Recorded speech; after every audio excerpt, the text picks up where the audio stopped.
जय शिवराय, जय जिजाऊ. तर मी आत्ता मम्मीसाठी रात्रीचं जेवण बनवत आहे. मम्मीचं काल ऑपरेशन झालं. जसं की मी तुम्हाला आधीच सांगितलं होतं की मी माहेरी आहे आणि मम्मी आजारी आहे म्हणून आले. तर मम्मीला गेल्या वर्षीपासून स्टोनचा त्रास होता आणि ते ऑपरेशन केलं आणि ऑपरेशन सक्सेसफुली पण झालं. तर माझं थोडंफार इथली माहिती सांगते. माझा दादा गायनाकोलॉजिस्ट आहे, सर्जन आहे. त्यांचं IVF सेंटर आहे. वहिनींची पण लॅब आहे आणि त्या दादाला पण मदत करतात. त्यांनी लॅप्रोस्कोपीचं पण कोर्स केलेला आहे.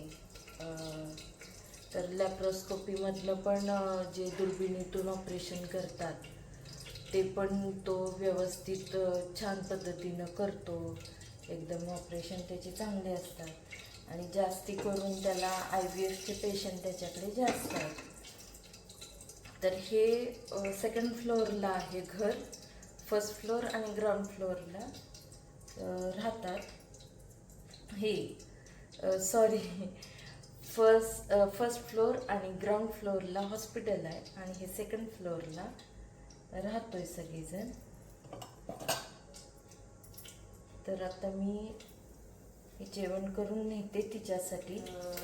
बाकीचं काही सांगायचं झालं नव्हतं, म्हटलं तुम्हाला सांगायचं.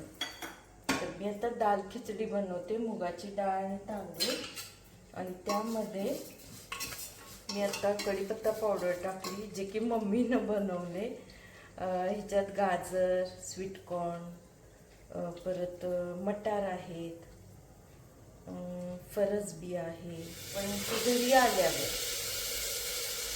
मी नक्कीच तिथं शूट घेणार. प्रेशर पडलं की मी डब्यात पॅक करते आणि घेऊन जाते. आणि मी पण ऑपरेशन होताना मेन की दादा आतमध्ये होता OTमध्ये. युजली तो डॉक्टर असल्यामुळे त्याला परमिशन होती आणि एकदम मस्त ऑपरेशन झालं. काही कॉम्प्लिकेशन नाही, काही नाही, व्यवस्थित झालं. आणि आत्ता तर मम्मी पण एकदम ठणठणीत आहे.